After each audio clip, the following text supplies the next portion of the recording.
Recorded live in Balcatta, Western Australia, the Hoon capital of the world. This is Talkin' Power.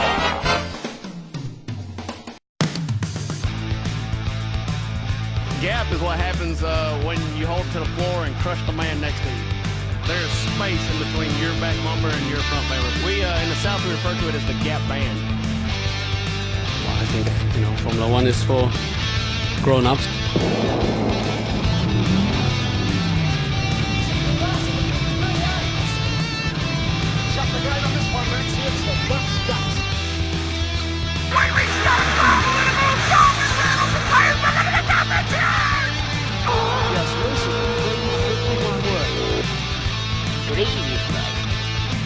So, what about the sideways? You've got a race in your own lane. Now he's on the grass, he brings it back. That's a great driving there. Torque and Power, your motoring and motorsport podcast. Okay, episode 37 of the Talk and Power podcast. I'm here down at the Celebration of Motorsport at Langley Park for Targa West, and I'm with our first guest for the day, Tracey de Jager. Thanks for coming on, Tracey. I'm honoured to be here. I might just get you to talk a little bit closer to that. That's it. There we go. How's that? Perfect. Thanks, Tracey. Thanks for coming on. Thanks for taking the time to come on. Of course, for you, anything. Now, Tracey, I've known you for a little while. I remember when you, correct me if I'm wrong, but when you started out, it might have been an XD with a ZJ front end. Well, actually, it was the XB74 coupe, my husband's coupe, in Super Street. Oh, okay. All right. Yeah. Well, there you go. I've got that wrong, haven't I? My apologies. So. No, that's all right. That was the early days. Okay. Yep. What year was that then? 2007, 2008. Yeah. Okay. All right. No worries. I remember also after that you went to the Ute as well. It was an XD Ute. Yep, that's when, I had nitrous on the Falcon, the XB, and then that's how Nitrous Nana's name sort of came out. Our first granddaughter was born then as well, so Nitrous Nana, and then everyone knew us as that, so we kept that on with the XD Ute. Yeah, okay. No, it's great. It's great. Now, you've stepped up quite significantly over the years. I mean, you're into your third car now? Yep. Let's just talk us through the cars that you've had since a Ute. You also went, it was a Thunderbird from memory? Yep, I went Super Sedan in the Ute to the 55 Thunderbird into Supercharged Outlaw. Stayed there for a couple of years and then went from there in the 55 Thunderbird up to Top Comp. Yeah, okay. Yep. No, and that was a great looking car. It was different for the time, wasn't it? Oh, I love the classic look of the old cars. I love them. Yep. Anyway, talk us through your latest car, because that's another significant step up, isn't it? Yeah, it's a nostalgic Nitro funny car. She's a 56 Crown Victoria. Yep. So you'll be racing that as part of the Aeroflow Outlaw Nitro funny car series? Yep, that's the plan. Yep. Yeah, that's an on sort of all around Australia show. Talk us through that a bit then. Well, hopefully if we can get some good sponsors on board, we would like to be able to travel and be competitive, represent our city, which is displayed on the side of the car, Perth, WA, and give it our best shot. I mean, fittingly, the car is where it's parked today is right on the skyline of Perth, and makes for a magnificent backdrop, to be honest. Yeah. I mean, for those listeners that don't know, the Aeroflow Outlaw Nitro Funny Car Series travels all around Australia, and it's basically funny cars, but from the sort of 60s, 50s, 60s and 70s. There are some new cars in there, but I mean, the idea is that the cars are run a little bit, what would call, a little bit safer, aren't they? Well, it depends on how fast you want to go. Yep. Ours will tend to be on the safer side. Yep. We're sticking more with the Andra tech side of things, running a 34-gallon pump on it, and hopefully sit around the 5.8s over the quarter. Obviously, if we want to step it up and be in the 5.6s, 5.5s, lots of things can change for that. Now that's still a significant step up from basically where you've been, isn't it? Because you went 47 over the quarter. Yep. Yeah, that was my PB in the Thunderbird. Yep. Yeah, 218 mile it was, 350k. We're hoping to do about 260 mile at about 420k, something like that. Yep. So it's up there. Even though we say the cars are run safer, I guess it's still, the cars are not hanging around, are they? And I really enjoy the Outlaw Nitro Funny Car Series. I always try and go. It's probably one of the biggest events we have in Perth now, isn't it? Well, yeah. The first time they came here, I was actually working at the track. I wasn't racing. We were getting a new engine for the Thunderbird, and I'm a door car person. Always have been. Yep. And wanted to eventually go into top door, but to be competitive and the cost. And then I got asked to look after the Nitro Funny Cars when they came over, and it was just like a big light bulb went off. Yeah. I came home and said to David, I really love these funny cars. And he's like, it's a funny car. You're a door car. I said, I know, but there's just something about them. Yeah, no, I agree, and I enjoy them as well. I've always enjoyed funny car, and especially of the Nitro variation. The show, the Graham Cowan puts it together. A lot of the cars are his cars, but there are a lot of third-party cars in there as well. I know Anthony, I don't know if his might be a Graham's car, but I know also the Catavardis are racing as well. Yeah, there's quite a few, hopefully, that'll be coming out this season, not just myself and Catavardis. I'm not sure exactly who the other ones are, but I have heard that if you add up the Nitro bikes, the funny cars and the hot rods, we basically could have our own Nitro show here in Perth with just Perth races. Yeah, it's great. You have to forgive me, I don't remember when they're actually coming here. I don't have the date here with me. February.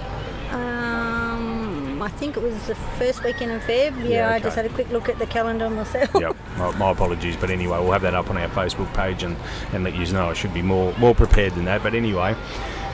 So sponsors, anyone you'd like to thank? Yep, I have Improvize, he's my major sponsor. I've got Camco, Allied Metals, Ace Ceramics, Kevex Cranes, and the Associates. Yep. And that's it. They've been very good, very loyal. Yep. And always welcomed on board. No, it's great. We can't do what we do without sponsors, can we? So it's good to give the sponsors a plug. Yep. Anytime that we can give them a plug. I mean, without them, and that's for a lot of drag races here, without the sponsors, there is no racing. That's correct, yeah. No, that's right, definitely. Also, I just want to touch on it. Your husband, Dave, he's back at where the car is, but he's been actively involved in drag racing for a long time. I know he doesn't drive, but he does. He was president at one stage of Westside as well. Now that's amalgamated with another club. Yep. So yeah, he's been a big part of the journey, hasn't he? Yeah, and he loves the mechanical side of things. Yeah. He's one of these people where he constantly wants to keep learning. Yep. So, he will outsource something, obviously, like changing cars and that we're not used to doing, like when we first went supercharged. Then he wants to learn how to fix it himself. Yep. And just keeps going on from there. Now it's funny, he gets the phone calls, how do you do this, how do you do that? And I don't know when he'll never stop. Yeah. Even if I stop racing, he'll still be helping somewhere. Yeah. Not only that, but I think also his involvement in Westside as well. As the president there, he was a good leader for the club at the time. So yeah, he still is. Andrew's where we think that the sport should be. Obviously, we all know the politics there and how that sort of ended, and hopefully we can get the races back. We need a lot more races to want to come back and keep this track viable so that they keep giving us the track to use. Yeah, that's right. That is an important point as well that you make there. That I think people really need to embrace the track this year as much as possible. It'll be Andrew sanctioned this year, as we know. Venues West are hanging on to the track for another year until they find another buyer. So it's important, not only the racers, but also the fans and people that are associated with drag racing, bring their friends down, bring their family down to as many meets as possible. Yeah, we're so limited here. Yep. As you know, this is the only track we have. That unless we want to go over the Nullarbor, Yep. this is it. So if we lose it, Yeah. you know, Once it's gone, isn't it? that's it. And, Yep. and for funding to try and get it back, it would be... Look, I've been to a lot of tracks, either volunteered and raced, and I know Taylor and Bend, everyone's talking about how great, and it's looking fantastic. The drag strip's not done yet, Yep. but Perth... Honestly, you get the eastern states come over and they're shocked at just how fantastic our facility is. Yep, that's right, that's correct. And government-owned facility, so we need to do the right thing by not only the drag races, but also the government, so that they see the value in doing these sorts of things for us. Yes, exactly. You know, like... It's not just drag racing that happens down there. They put on other things. You know, you've got Warpath Wednesday. If someone's just got a new car and they want to test it out, can you take it there? Yeah. There's drag races that volunteer their time. If you want to go and you don't feel confident going on your own, they'll come down, they'll help you out. The track staff here is awesome. Our track manager, he's the greatest. Ray Treasure. Yeah, I mean, you couldn't pick a better place to want to go and test out one of your machines. Yeah, that's right. No, definitely. Also, speaking of also the track, but also volunteers, you did many years as a volunteer down there as well, I know. Yeah, the only reason I missed out last season, we were very busy with Yep. the car and the funny car, and we went to the States for a bit. Oh, look, people say you must be mad going into the Nitro car, and what happens if it goes wrong?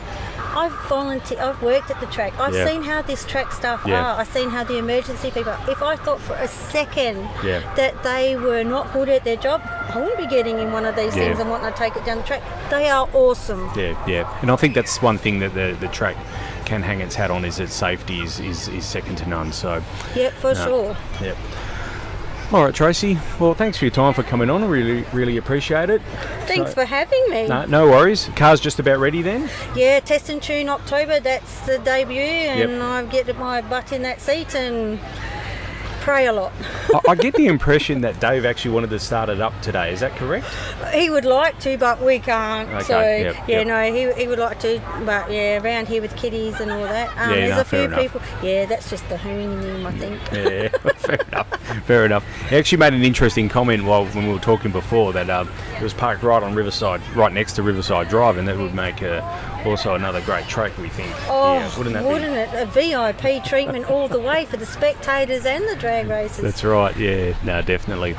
All right, Tracey, really appreciate your time today. Thanks for coming on. Thanks for having me. No worries, take care. All the best for the year. Okay, I'm here with Jason Fuller from Custom Cars and Coffee, WA. How are you, Jason? Yeah, good, Nick. How are you? I'm very well. Thanks for joining us on the podcast today. This is an interview I've actually been trying to do. I haven't really kind of reached out to you, but it was great to catch up with you down here, and just thought we can touch base about coffees and cars. Sorry, custom cars and coffee. I always get it the wrong way around. But look, tell us a bit about it and how it all came about. Look, Custom Cars and Coffee is all about car enthusiasts getting together. Yep. Cars from all makes and types in the car scene, just sort of getting together and having a chat, having a coffee. Nice short get together. Yeah, it literally is. I mean, I didn't go to the first one, but I think I was there at the second one or the third one down. This was the old days down in Fremantle, at the car park there, Captain Munchie's, I fondly call it. But and it's grown into be a massive event now. It's like, I think it's one of the, I guess it's one of the biggest events that we have as far as modified cars enthusiast goes. Yeah, as a regular monthly event, we're definitely one of the largest in Australia. Yep. And probably one of the more unique ones as well. If you look at the ones across most of the other states, they're either Euro, exotics, classics. Ours has always been about getting people from right across the scene, no matter what they are, together, and I think that's what makes it so unique. Yeah, it certainly does. One of the things that I like about your events is that you certainly promote it and get out there in the wider community, that it is for all car enthusiasts.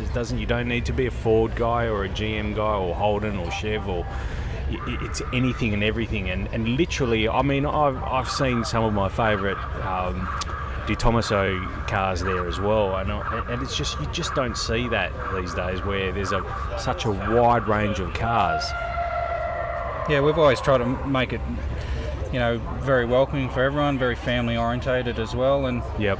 There's a lot of parts of the car scene that don't get regular events. Even when you look at Modern Muscle or your Fast Fours, they don't have regular events to get to every month. So, making sure that they're welcoming, and you just never know. A lot of people, have muscle cars and stuff in the shed as well, but they drive nice, modern performance cars as a daily too. No, definitely. One of the things that you've sort of really stepped it up over the last year or two is now that your end of season, or we call it end of year meet, is actually at the Motorplex, and you have the ability to race your car down the track as well. Yeah, we sort of worked with Motorplex there and with Ray Treasure, and it really is about getting people that aren't used to or never been drag racing, just giving them that opportunity to have a go.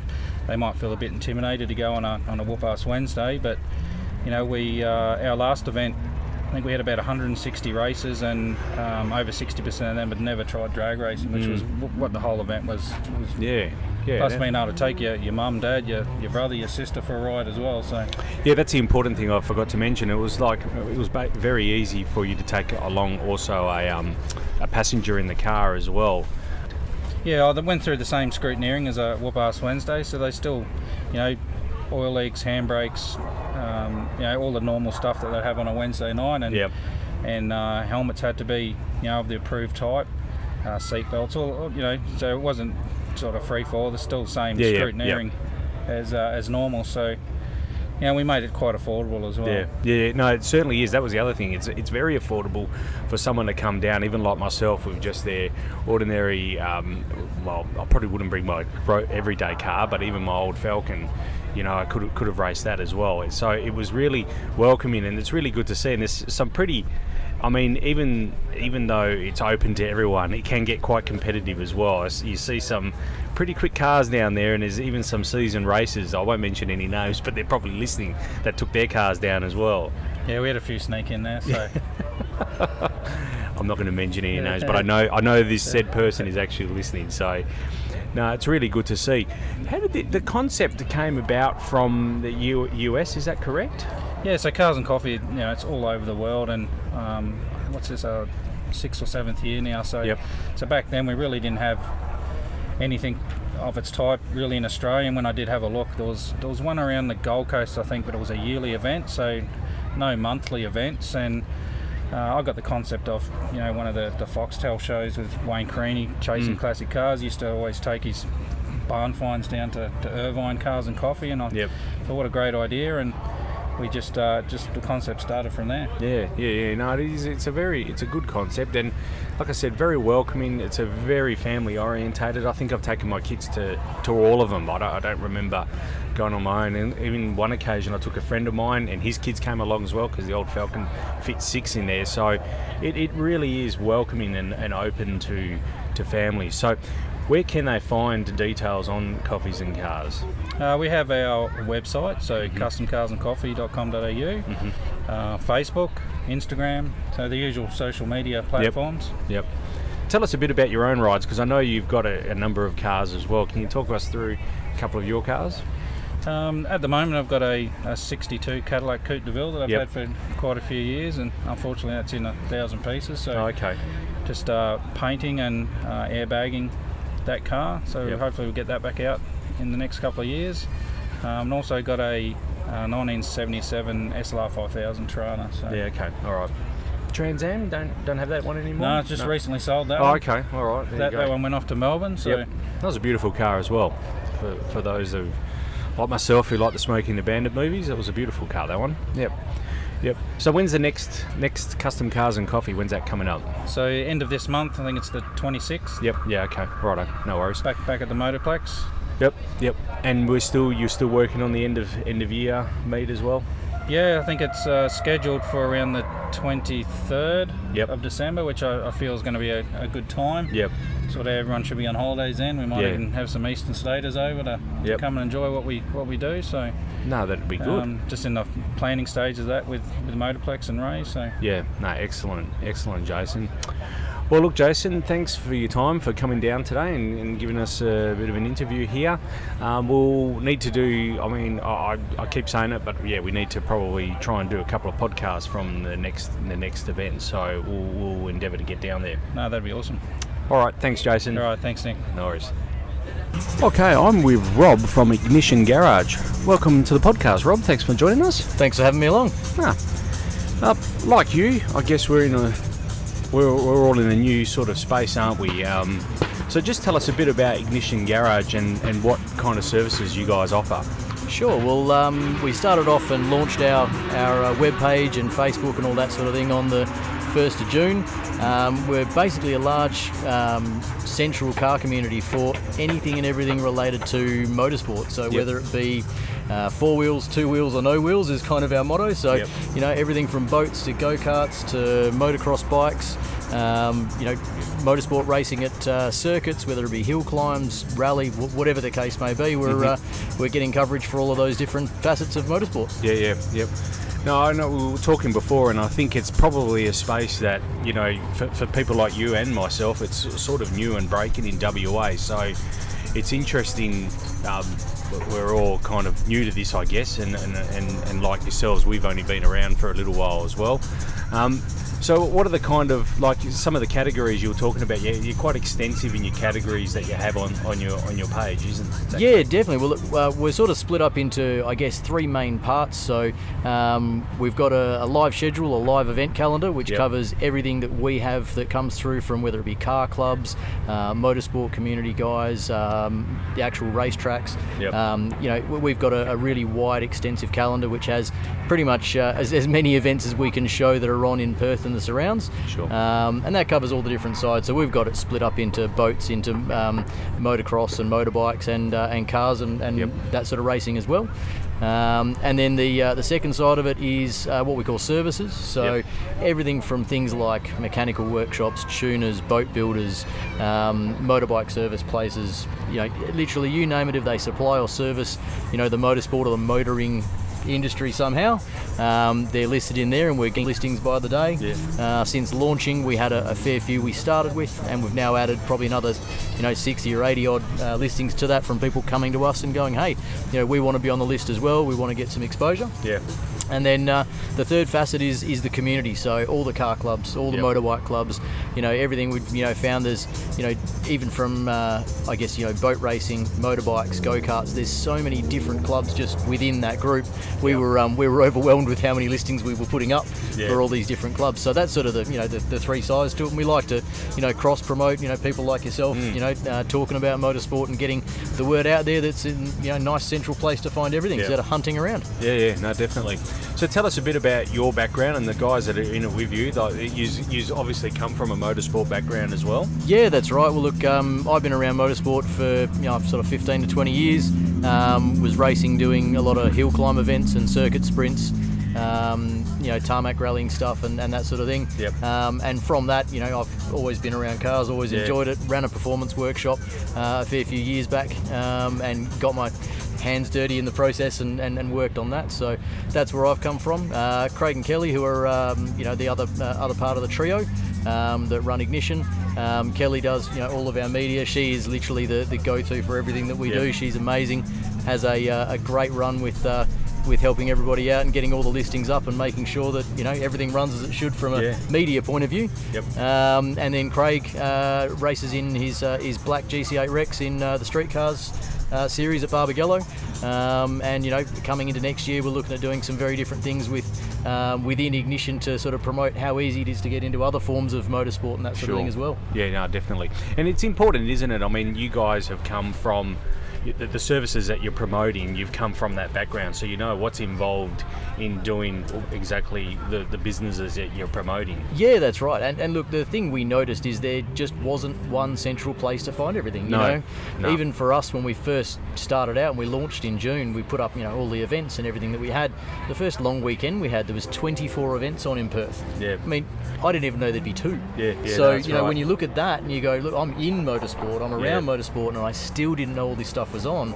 It makes you wonder then, why are people not getting the attendance numbers and the spectators, because they don't know what's on. Yeah, well, like what we do here. I mean, the Talking Power podcast, we're predominantly, I guess, drag racing, but we're trying to expand our into new markets, and I think that's the same with motorsport and with a lot of the shops and a lot of the events around Perth.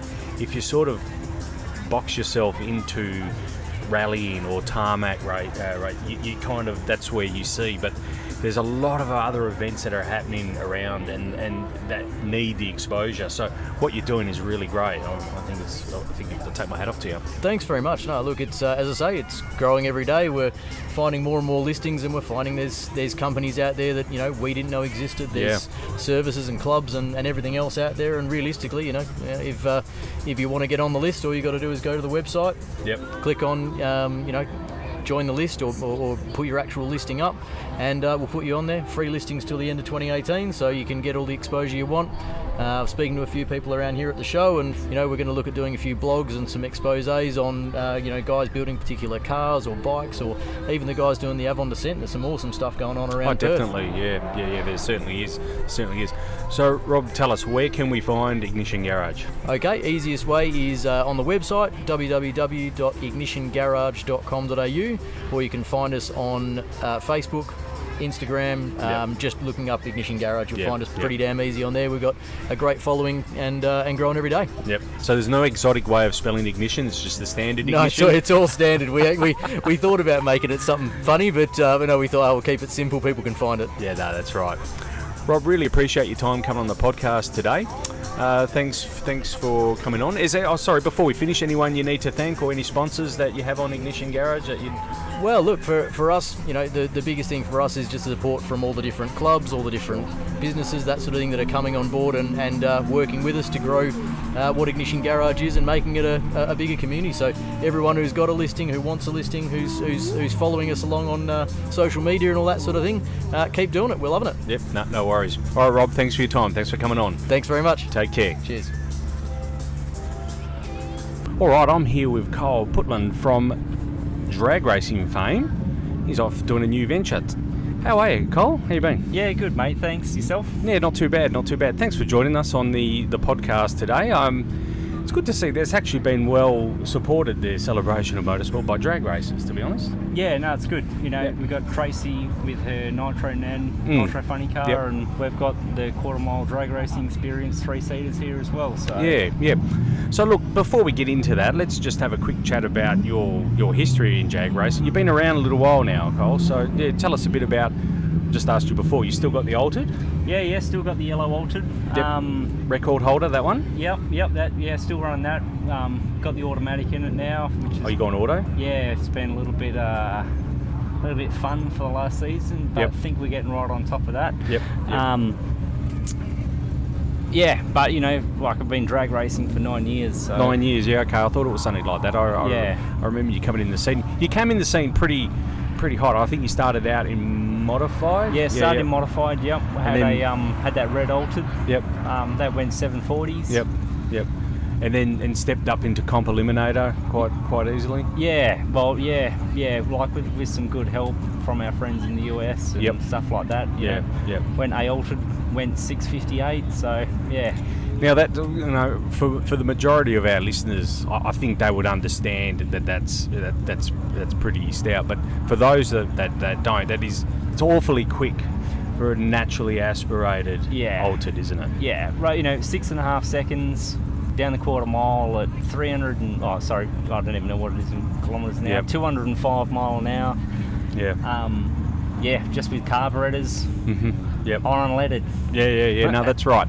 And I think to quantify that, the majority of listeners would understand that. But I think for those that don't, That's awfully quick for a naturally aspirated car, you know, in the mid-6s. So that was the record at the time, correct me if I'm wrong? Yes, yeah. The original record was 685. Yep. And we've got that at 662 at the moment, and the car's been in the 50s. So. Yeah, okay. Yep. All right, well, there you go. And you've gone auto this season. So. Yeah, I went auto last season, got lost, but Okay. I think we're back on track now. No, fair enough. So tell us, you've debuted, I don't think you really debuted it here, but I have seen the car on social media. Yeah. Your new 3-seater dragster. It's awesome. 3-seater? Yeah, driver in the front, 2 passengers to the rear. They're absolutely... To go and look at these cars, they are just exceptionally engineered. Couldn't be, as soon as I saw them, couldn't have been happier with them. So. So tell us, where did the car come from? Cars are originally made in Florida. Yep. They were, made for a client over on the east coast of Australia, which they've been running there for a couple of years. And woke up with an idea one day, and I thought, this works in every other motorsport. Let's make it work in drag racing. Yeah, so definitely. went and found, went and researched and tried to get some cars built, and then I just went and asked the people that had them in Australia over on the east coast, and they were happy to sell. So Yep. So I mean, unlike other motorsports, you're right. This concept of taking passengers in the vehicles is fairly new to drag racing. So I agree with you. I think there's a huge market for that sort of thing. So what sort of speeds and times are we looking at from this car? With passengers, we're looking for the cars to go in the low 8s. Wow. Yep. So, it's get fairly hooking along for the average punter, that's for sure. Yep. So the car you can carry 2 passengers in the rear. Is that correct? Yes. Yep. The engine, 580 cube big block Chevs. Yep. Beautiful motors. They run really, really nicely and consistent. So, which is the key. So you've taken the car down the track? No, not yet. No. Right, okay, so that's all. Next weekend, got the track, and we're going to have a spin then. Oh, excellent! Yeah. No, that'd be great. I think it's an awesome looking car as well. Normally, when cars in the past have been modified to carry passengers, that can sometimes look a bit strange or a bit awkward. But I think the way that one's been done looks quite smart. It looks like purpose built, isn't it? Yeah, definitely, and professionally made, well presented, exceptionally engineered. Definitely. If people haven't seen them, they definitely have to come down and have a look at them for sure. No, most definitely. I ask anyone if get on your social media pages. We'll touch on that in a sec, where they can find the car. So you were saying before, you're also planning on racing your Altered this year as well, so it'll be a pretty busy year for you? I'm planning on racing the Altered full time this year at the track. So then there's a couple of meetings that Supercomp scheduled to miss. So may even put one of the 3-seaters in modified and go and race one of them. No, that'll be great. That'll be awesome. Really looking forward to it. We were talking with Tracey before about the season that's coming up, and there's a lot to look forward to in the season. I know we've had our, issues at the track with sanctioning and also ownership of the track, and I mean, the government are going to run it for another couple of years until they find an appropriate buyer. But it's really good to see that the calendar's out now, and we really need to get behind the track and Andrew as well, and just support them as best as we can. Definitely, and support's the key. Everyone has to get behind it, get their cars out, support it, and really, really make it work this season. I think and I think a lot of people are coming back this season as well. So. I agree, and we're really looking forward to the season as well at the Talking Power podcast. And so, where can we find details about this particular car? So if you on Facebook at the Drag Racing Experience, is our first thing. We're actually in the process of getting a website made, so people can go and book their rides on that. That's www.dragraceexperience.com.au. Currently, if you go on there and there's a subscription section where you put your email address in. Yeah, okay.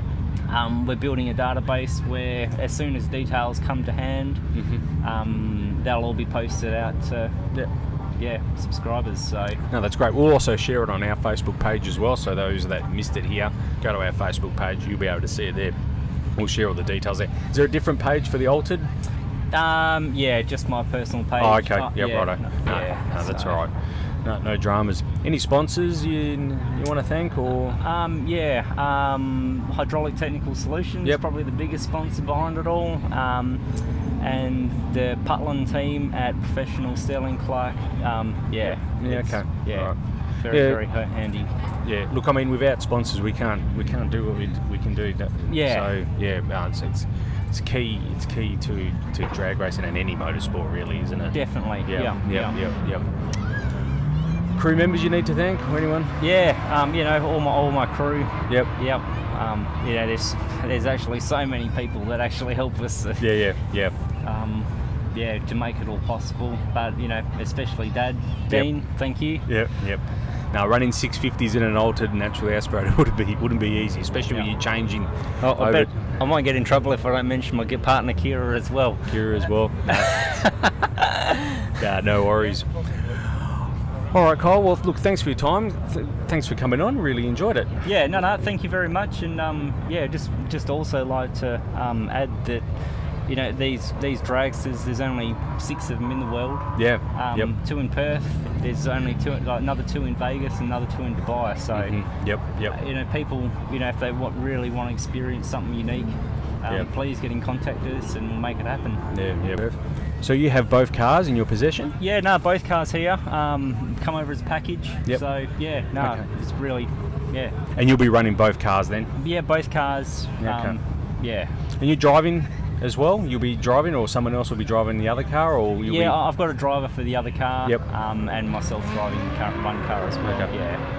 Well, if you're going 650s in an Altered, I think low 8s will be a breeze in that car. But I mean, it'll be an amazing experience for a passenger, won't it? Unreal. Well, someone like me who's gone, I don't want to say, but who's gone very slow down the track, that'll be an amazing experience. Yeah, I remember the first time I jumped in my first Altered, that went 790, and I don't really remember too much of that first pass. No, I bet. Blinder, but yeah. All right, Kyle, thanks for your time. Thanks for joining us. Beautiful, thank you. No worries, take care. All right, I'm here with Sam from Curtin University. Sam is from the Curtin Motorsport team. Thanks for coming on, Sam. No worries at all. Thanks for having me. No worries. Look, your car that you have here today was of great interest to myself, actually, to be honest. So I thought we'll get you on, or one of the guys on, and thanks for volunteering to come on. I've got to be honest with you, but your counterparts are quite shy over there, so... But look, that's all right. More than happy to. Thank you very much. So, look, tell us a bit about the concept, about what you do. I know you race amongst other universities across Australia. So can you tell us a bit about that? Yeah, absolutely. So the team was formed to make its members better engineers for when they graduate university. So it's purely extracurricular, entirely student run. It's funded by the university, and we also have a lot of sponsors. The idea is that over a year, we design the car within, say, the first 6 months, and then we build it as well. And then over the next couple of months, we'll validate and race it a little bit, and then we'll go over to comp in Melbourne, usually, at the start of December, and we'll race it against other universities. Yeah, okay. All right. So the competition itself is divided into 2 sections, static and dynamic. So the static events are what you imagine. We have a cost event, a business presentation, and a design event. So the design event is the main one as engineers, really, where we tell professionals why we've done something a specific way, as we would in industry, for example. The dynamic events are, the fun stuff, what you can imagine, the racing. Yeah, okay, all right. Now, for our listeners that probably don't realise, even I'll show at the moment, if you're watching the video version, there'll be some stills or some images of the car. And I must admit, I fell in this as well. I actually thought that the car was, you bought a chassis and you put your bits on it. Yeah. That car is built from the ground up by you guys. Absolutely, from the ground up, yeah, absolutely. And it's before you actually even get the drop saw out and cut any tubing up, it's all designed on SolidWorks. Is that correct? Absolutely, yep.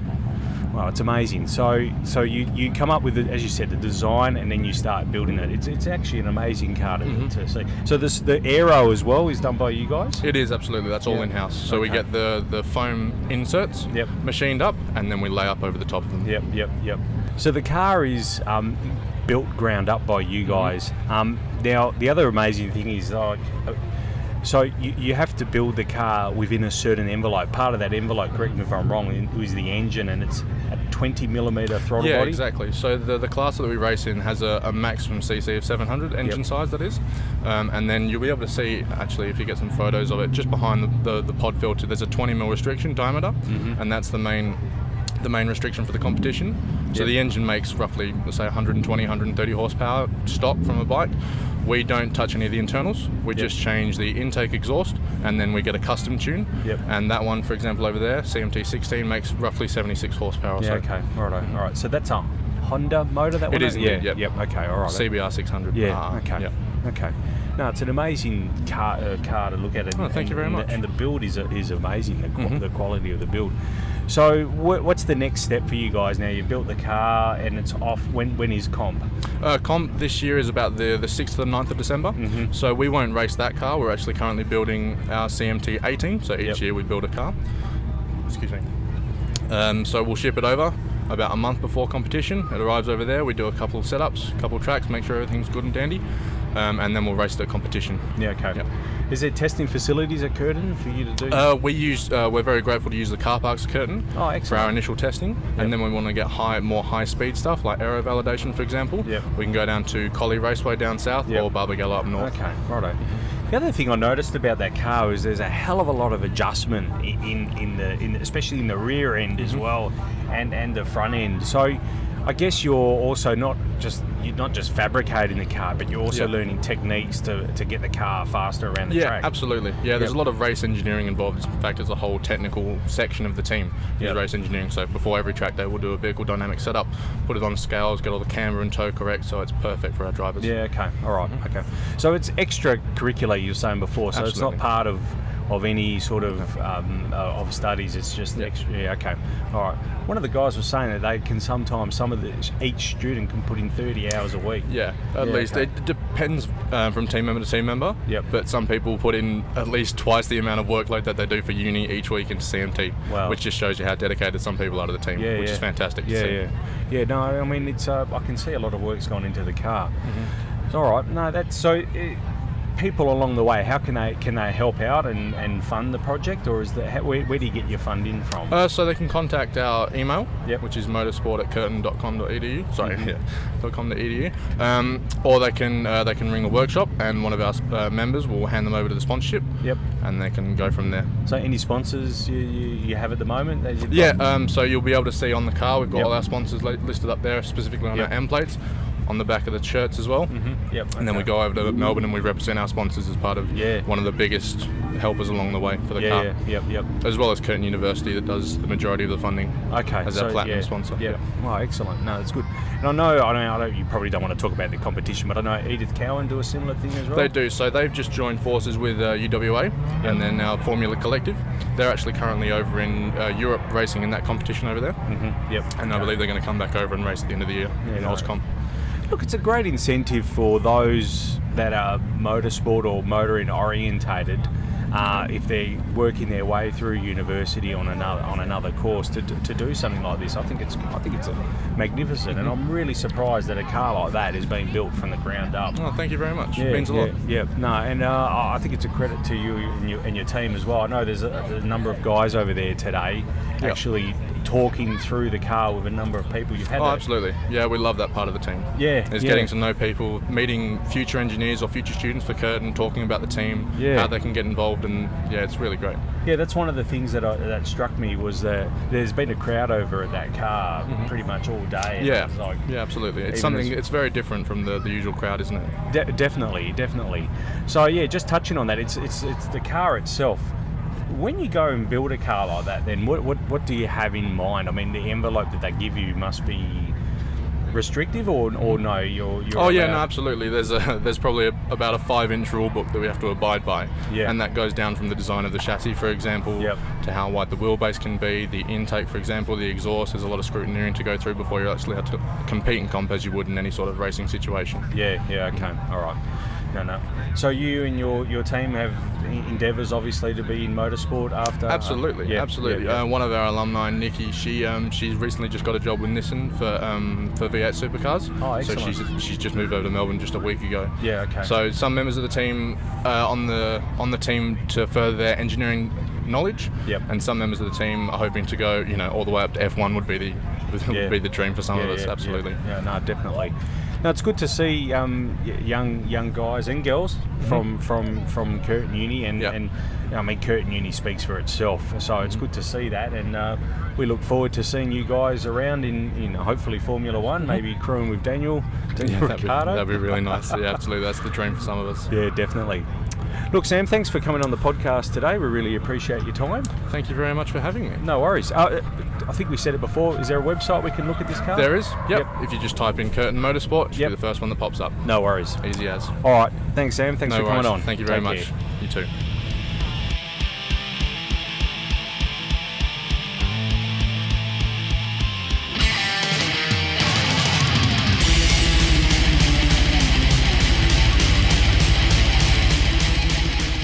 Talk and Power stresses all characters and events on this podcast, even those based on real people, are entirely fictional. All celebrity voices are impersonated poorly.